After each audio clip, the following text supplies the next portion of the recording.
Gratitude to the CEO Club for hosting this CEO Summit Islamabad and for launching 100 CEOs and diplomats of Pakistan. We from PMLN are known for creating a business-friendly environment in this country. Whenever we've been given a chance to run this country, the business community has always benefited greatly. And I would just like to take you into the recent past. In 2018,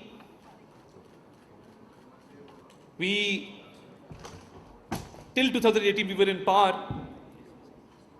When we left, the growth rate was at 5.8%, projected at 6.4%. Inflation at that point in time was at a meager 4%. And we had foreign direct investment coming in. China had invested almost $70 billion as per the CPEC project. And all the international financial journal institutes were projecting that Pakistan would be in the G20 in another 6 or 7 years. We had reached G26 by that point in time. And we achieved this through sincerity and dedication and clarity of purpose and clarity of thought. Because without stability, there is no progress. And first and foremost, our attention was focused on creating a safe and secure environment in this country. When we took over in 2013, we were faced with two challenges. And I will not go into the details or bore you with the details, but the main challenge was the energy crisis. And I once asked Hafiz Pasha Saab as to the estimated loss to the economy because of the energy crisis every year. And when he went into those calculations, his reply was that every year there is a leakage of 500 billion rupees due to the energy crisis. This was the first and foremost challenge, which was making the economy bleed. Secondly, the biggest challenge was the security environment in the country. So what did we do? We embarked on two journeys. The first journey was to get rid of the energy crisis, and whether it was the private sector or the public sector, efficient plants were set up in the country for energy production, and within 4 years, we brought load shedding from 20 hours a day to 0. Now, this wasn't an easy task. In fact, it was a very uphill task, but within 4 years, we delivered on that promise. At that point in time, I remember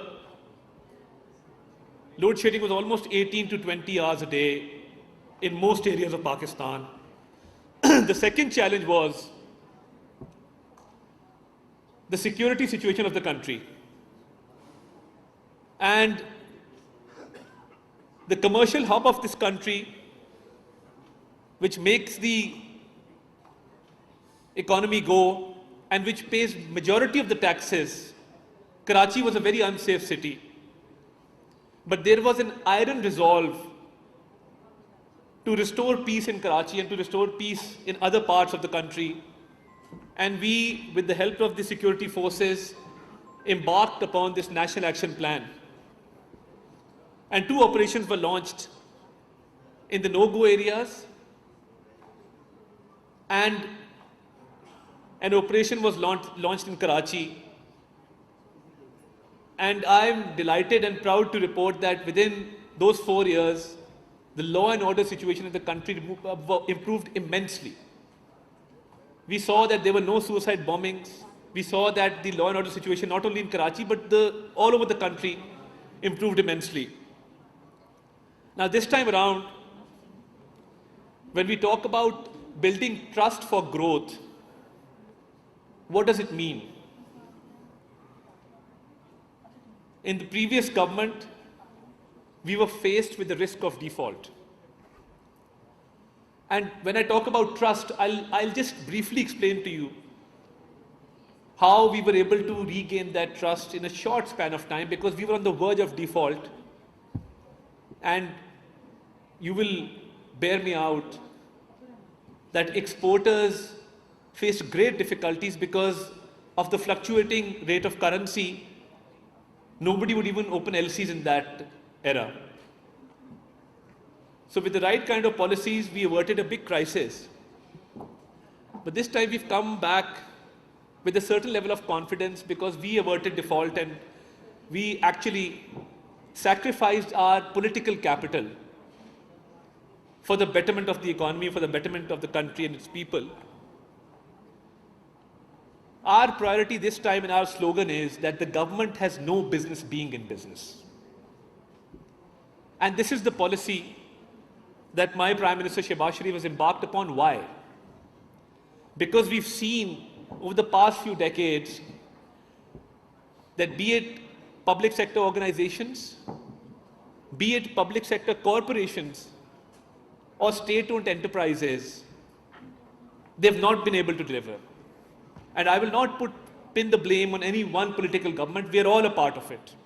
We've all contributed to the failures of these institutions. So when we say that the government has no business being in business, for building trust and attaining growth, we've gone towards a policy of privatization and of outsourcing. Our policies in this tenure have been of privatization of SOEs.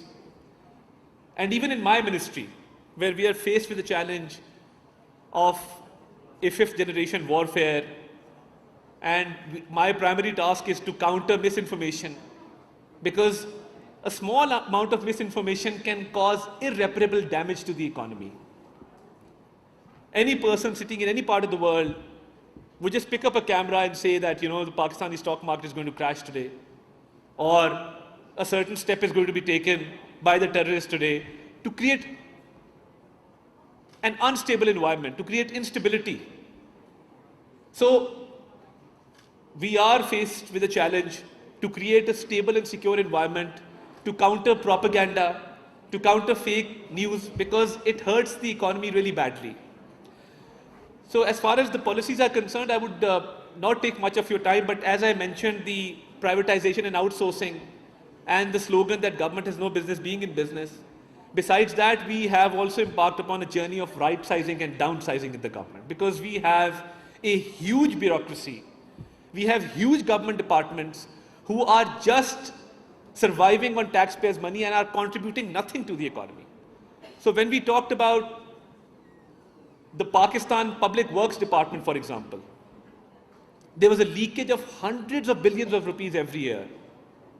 A bold step was taken to shut down that department, and it has been implemented on the ground. Many corporations, many public sector organizations which have no role to play in this day and age, we're going to shut them down. Departments which contribute nothing to the economy but survive on billions of rupees of taxpayers' money.